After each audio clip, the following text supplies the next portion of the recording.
So this Ooh, this is probably the solution to our energy problems, considering Bitcoin and all that stuff. If I this pans out, if we can make fusion a feasible power source, then whoa, I did whoa, hear something briefly on one of the major news networks about this. It was literally very quick, but I wasn't paying attention.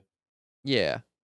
Basically, European scientists say they have made a major breakthrough in the quest to develop practical nuclear fusion, the energy process that powers the stars. So basically, fusion is taking a hydrogen atom and a hydrogen atom and smashing them into each other and making helium.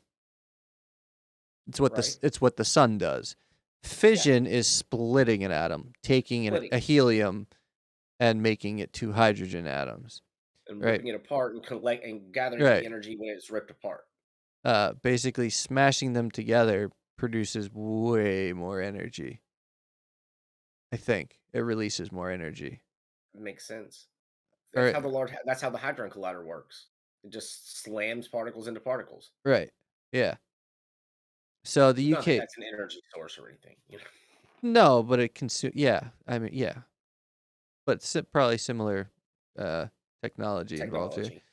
The Agreed. UK-based Jet Laboratory has smashed its own world record for the amount of energy it can extract by squeezing together two forms of hydrogen.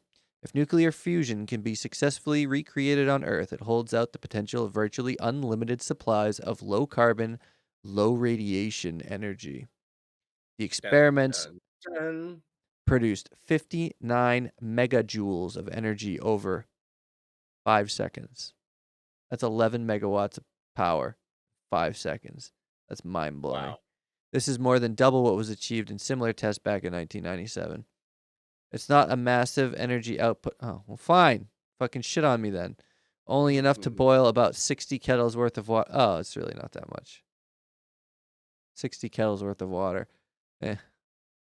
But the significance is that it validates design choices that have been made for an even bigger fusion reactor now being constructed in France.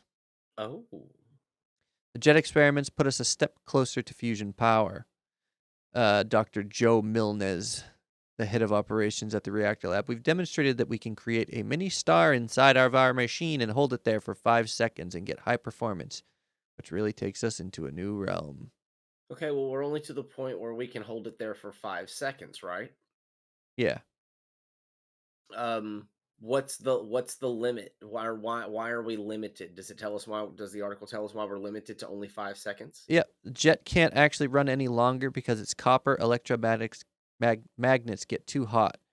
For Oh, ITER, internally cooled superconducting magnets will be used. Fusion reactions in the lab famously consume more energy to initiate than they can output. Oh.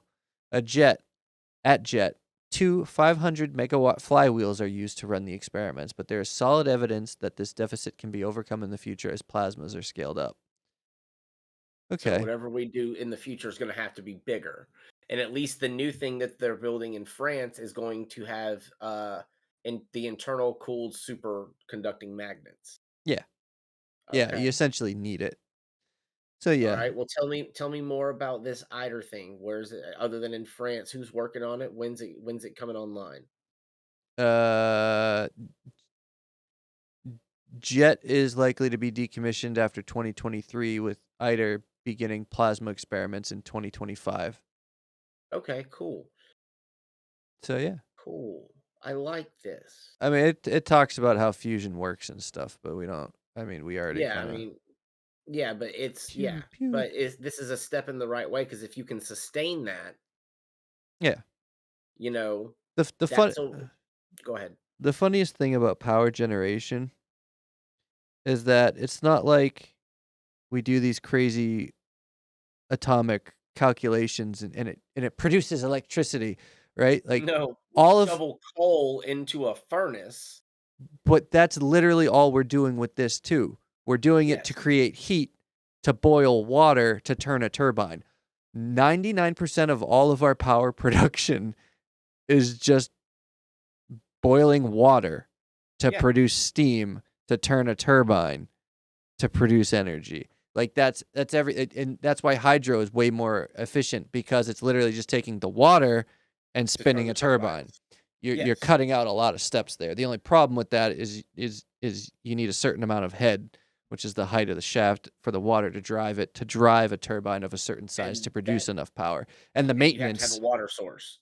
and maintenance and yeah, and you have to have a water source. Damming a river um, can have huge ecological impacts. Mhm. Um, China destroyed entire fucking ancient villages building the Yangtze Dam. Yep. Um, just So you can't just flood. build a dam you can't just build a hydroelectric dam anywhere.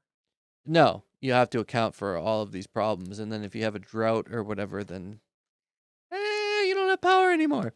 I Um, imagine is that one of the main problems also facing us that we're facing with I would imagine wind or not wind, wave capturing because, yeah. with yeah, because you're gonna have to put It all something it out also where you can capture the wave energy. yeah. Well, you have those huge hydraulic pumps basically that Yeah. produce the energy by going in and out, which is kind of cool. But at the same time, but ultimately, the most major problem with producing energy is storage. Yep. We can produce massive amounts of power, but we can't store it all. And then how do we distribute it? And then all of our infrastructure, especially in America, is like almost 100 years old, Yeah. like everywhere. Yeah, Um, everything needs to be up. I mean, we need a massive overhaul. When was the last massive overhaul we had? Was it 50s? yeah, probably. It's but yeah, that's power. That's power for you. Nice.